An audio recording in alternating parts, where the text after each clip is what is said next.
दोस्तों ये कहानी है राजस्थान के शहर जयपुर के थाना फुलेरा के गांव हिरनौदा की, जहाँ पे दिनेश नाम का एक युवक रहता था अपनी पत्नी हेमा उर्फ हेमलता के साथ में दो बच्चे थे, एक बूढ़ी माँ थी।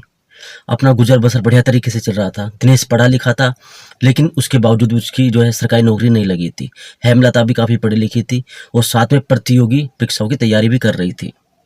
तो दोस्तों दिनेश जो था, नौकरी तो लगी नहीं थी तो वो अपना पर्सनल काम करता था, घर से बाहर निकलता था सवेरे के टाइम और शाम को घर पे आता था। 2-4 रुपये का वो बढ़िया तरीके से अपना खाना पीना बढ़िया चल रहा था उसका। तो दोस्तों एक रात की घटना है। दिनेश की माँ यानी कि हेमा की सास को आवाज़ आती है कि हेमा के कमरे में से रोने की आवाज़ आ रही है, खुद हेमा की। तो वो उठकर जाकर देखती है, तभी चटकनी खुलती है दरवाजे की और हेमा रोते रोते हुए बाहर निकल कर आती है और अपनी सास माँ को देख के उसके गले से लिपट जाती है और बोलती है, माँ मेरा तो घर का नाश हो गया, अब मेरे बच्चों को कौन पालेगा। इतने में ही जो सासू माँ थी उसकी, वो हड़बड़ी में पूछती, बेटा क्या हो गया, आखिर ऐसा क्या हुआ जो तुम ऐसे क्यों बोल रही हो, इतनी गलत बात। उसने कहा, माँ दिनेश ने अपने हाथ से खुद ने अपना गला काट कर खुदकुशी कर ली है। अब इतना सुनते ही जो हेमा की सास थी, दिनेश की माँ थी, वो बेहोश होकर गिर पड़ती है। काफ़ी लोगों की, गांव वालों की भीड़ इकट्ठा हो जाती है। रात के तकरीबन 2 से 3 बजे का समय था। आध पौन घंटे में पुलिस वाले आते हैं, थाना फुलेरा की पुलिस आती है, जांच होती है। तो उसमें उनको थोड़ा संदिग्ध लगता है कि ये आत्महत्या का उनको केस लगता नहीं है, क्योंकि दोस्तों जो वो चादर थी वो बिल्कुल उसमें सलवटे नहीं थी। जबकि आत्महत्या करने वाला आदमी जो है जब अपना गला रेतता है तो वो छटपटाता है, उठता है, बैठता है, खून का फवारा भी निकलता है, उसके हाथ भी सन जाते हैं। लेकिन वहाँ उसके हाथ भी नहीं सने थे, चादर में सलवटें भी नहीं थी, किसी प्रकार का कोई ऐसा छटपटाहट नहीं दिखाई दिया था। वो बिल्कुल स्मूथली तरीके से, सारा सीन स्मूथली तरीके से था। अब धीरे धीरे सवेरे का समय हो जाता है, तो पुलिस वालों को इर्द गिर्द में एक लड़का कुछ संदिग्ध लगता है देखने में। वो उन्हीं पे नज़र रख रहा था, लेकिन वो उसको थोड़ा इग्नोर कर देते क्योंकि केस अभी थोड़ा अलग दिशा में चल रहा था। अब दोस्तों पुलिस वाले जब 8-9 बजे का समय होता है सवेरे का, हेमलता को वो चौकी में ले जाते पूछताछ करने के बहाने। उसके बाद दोस्तों उससे कुछ खास डिटेल नहीं निकलती है, तो पुलिस वाले जो है गांव के किसी एक ऐसे शख्स को पकड़ते हैं जो पूरे गांव की थोड़ी खबर रखता है। उसको पकड़ने के बाद उससे बोलते, भाई कुछ ना कुछ इस कहानी में झोल है, आत्महत्या होता है नहीं है। उसने कहा, जी झोल मुझको भी झोल लग रहा है, क्योंकि पिछले 1.5 साल से हेमलता और उसके पड़ोस का एक मुंह बोला देवर दुर्गेश वर्मा के आपस में अवैध संबंध चल रहे थे। बस पुलिस वालों को इतना ही क्लू चाहिए था। पुलिस वाले ने तुरंत दुर्गेश वर्मा को उठाया, चौकी में ले गए, पहले मनोवैज्ञानिक तरीके से बातें की, सवाल जवाब पूछे, उसके बाद डंडे बजाए तो सारे के सारे टूट पड़े। उन्होंने अपना जुर्म कबूल कर लिया।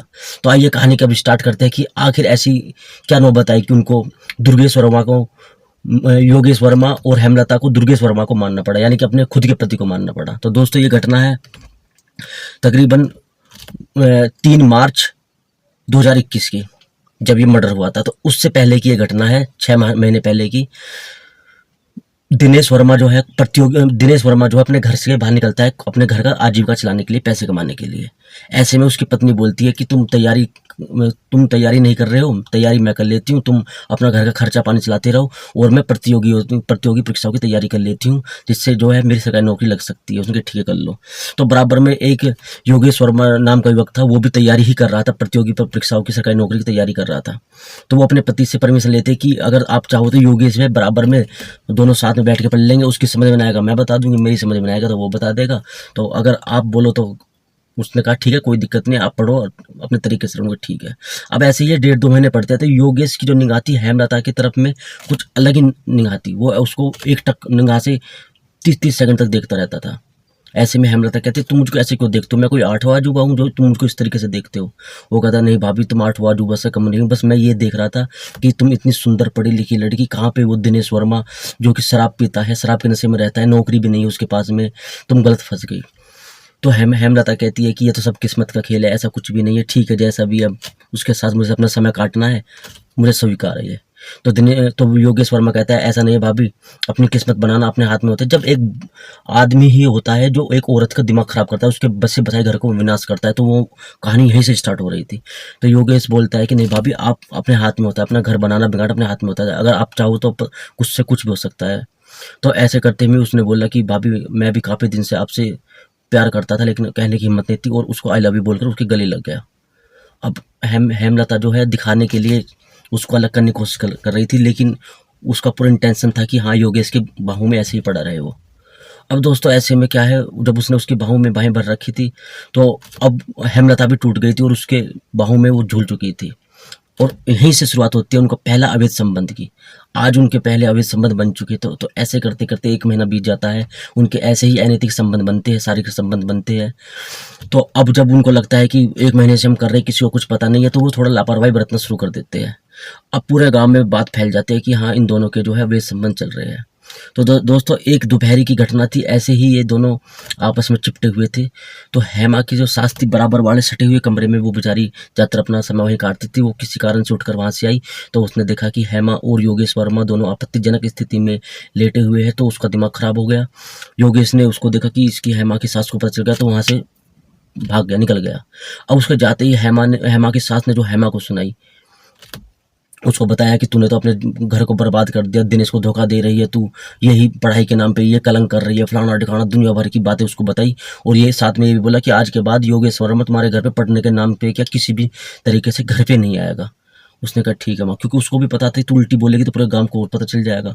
अब शाम को दिनेश वर्मा आता है, तो उसकी दिनेश वर्मा की माँ भी बोलती है कि बेटा तुम्हारी पीठ पीछे हेमा ऐसे ऐसे काम करती है, थोड़ा इस पे ध्यान रखो, इसके लक्षण मुझे अच्छे नहीं लग रहे हैं और थोड़ा इसका ध्यान रखो। तो अब दिनेश वर्मा जो था वो दूध पीता बच्चा तो था नहीं, उसको पता तो शक हो गया था माँ की इतनी बात सुनते ही कि कुछ ना कुछ गड़बड़ है। तो वो हेमलता के पास में जाता है और हेमलता से कहता है कि आज के बाद दिनेश वर्मा यहाँ पे किसी भी काम की वजह से नहीं आएगा और ना ही तुम उसके पास में फ़ोन करोगे। अब हेमलता का दिमाग खराब हो गया, लेकिन वो कर भी क्या सकती थी। उसने बोला जैसी आपकी मर्जी। अब उसने 5 से 7 दिन बाद फ़ोन किया कि अब हम आपस में बात नहीं कर पाएंगे, अब एक काम करो तुम मुझसे संपर्क में मत रहना। उसने कहा ठीक है। अब ये बोल तो दिया उसने, लेकिन 1 महीने ही हेमलता पे उसके बगैर रहा नहीं गया। उसने दोबारा फ़ोन किया उसके पास, वो कहा यार मिल लो एक बार। उसने भी कहा मैं भी तुमसे मिलने के इच्छुक था, लेकिन तुमने मना कर दिया। अब 1 महीने बाद दोनों का प्रोग्राम बनता है कि ठीक है मौका देख के मिलते हैं। अब एक दिन हेमलता की जो सास थी वो बराबर पड़ोस वाले घर में किसी के घर में गई हुई थी। तो ऐसे में उसके पास योगेश के पास फ़ोन कर देती है हेमलता कि घर पे आ जाओ, घर पे कोई नहीं है। अब वे आते हैं, अब लेकिन जल्दबाजी में थे, वो अपने शरीर की आग को जल्दी जल्दी बुझा देते हैं। और जैसे ही योगेश घर से बाहर निकलता है, सामने से आता है दिनेश वर्मा। वो उसको देखकर सर पर पैर रखकर दौड़ा दौड़ा भागा चला जाता है। अब दिनेश वर्मा उसको देख लेता है। जैसे वो घर पे आता है, वो हेमलता से पूछता है कि ये घर पे क्यों आया जब मैंने मना किया था। वो बोली वो एक सवाल पूछने के लिए आया था। तो दोस्तों जब दिनेश वर्मा ने हेमलता को ये थप्पड़ जड़ा, उनका मैं पागल नहीं हूँ, सवाल पूछने के लिए नहीं आया, ये कुछ और करने के लिए आया था। आज लास्ट वार्निंग है। दांत पीसते उसने बोला कि आज के बाद यदि मैंने इसको इस घर में देख लिया तो जान से मार दूंगा। उनका ठीक है। अब उसने 3 से 4 दिन बाद फ़ोन किया योगेश वर्मा को हेमलता ने कि अभी हेमलता जो थी योगेश वर्मा के बगैर नहीं रह सकती थी, इसलिए उसने दोबारा उसके पास फ़ोन किया। उससे बोला कि यदि तुमको मुझसे प्यार है तो दिनेश वर्मा को रास्ते से हटाना होगा और नहीं तो मुझको बोलना होगा। अब योगेश वर्मा ने बोला कि भाई मैं तुम्हारे बगैर नहीं रह सकता, उसी को रास्ते से हटा देंगे फिर तो। उनकी ठीक है। अब उन्होंने प्लानिंग बनाई, तो प्लानिंग के तहत योगेश वर्मा 2 चाकू लेकर आया, एक सब्जी काटने वाला और एक पैनी छुरी टाइप का जो मांस काटता है वो चाकू लेकर आ गया। और वो दिनेश वर्मा के घर में छिपा देता है उसको। अब उसके बाद दोस्तों जैसे ही ये दिनेश वर्मा शराब पी कर आता है, तो दोस्तों वो उसके पास में फ़ोन करता है। हेमलता फ़ोन करती है योगेश वर्मा के पास में कि जल्दी से घर पे आ जाओ, चित पड़ा है दारू के नशे में। क्योंकि ठीक है मैं घर पे आता हूँ। अब दोस्तों जैसे ही वो योगेश वर्मा दिनेश वर्मा के घर में आता है, हेमलता के पास में आता है, तो उसको देखता है कि नशे में वो झंड था बिल्कुल ही। तो वह उसके पेट के ऊपर छाती पर सवार हो जाता है, दोनों घुटनों से उसके दोनों हाथों को दबा देता है और पीछे से हेमलता जो थी उसके पैरों पे बैठ जाती है और उसके नींद में उठने से पहले ही वो जो छुरी ले गया था उससे उसके गले को काट देता है अलग, बिल्कुल मतलब चीरा लगा देता है। खून निकलने लगते हैं दोस्तों। और वो जिस चाकू से उसने गले को देता था उसको अपनी जेब में रखकर और जो दूसरा चाकू मंगवाया था सब्जी काटने वाला वो उसके हाथ में रख लेता ताकि आत्महत्या का रूप दिखाया जा सके। तो दोस्तों सारी घटना आपको मैंने बता दी है, पुलिस वालों को पता चल गया था, ये कुछ इस तरीके से सीन था। तो दोस्तों जब भी हमारे हंसते खेलते जीवन में कोई बाहरी व्यक्ति आ जाता है तो कुछ इस तरह के ही अंजाम जो है घटना जो घटित हो जाती है, जिससे पूरा का पूरा परिवार जो तहस नहस हो जाता है। अब वो सास जो है, बूढ़ी सास जो हेमलता की, दिनेश की जो माँ थी, अब उन 2 बच्चों कैसे पालेगी, क्योंकि उसका बेटा दिनेश तो मर गया, हेमलता जेल में चली गई और उसका आशिक भी जेल में चला गया। अब 2 बच्चों की जिम्मेदारी कौन लेगा। तो दोस्तों यही होता है, थोड़ा दिमाग से भी काम लेना होता है, लेकिन जब घटना घटती है तो दोस्तों दिमाग जो है पीछे पहुंच जाता है। तो आज की स्टोरी में दोस्तों बस इतना ही। स्टोरी अच्छी लगे तो वीडियो को लाइक करके चैनल को सब्सक्राइब करना। मिलते हैं किसी नेक्स्ट वीडियो में।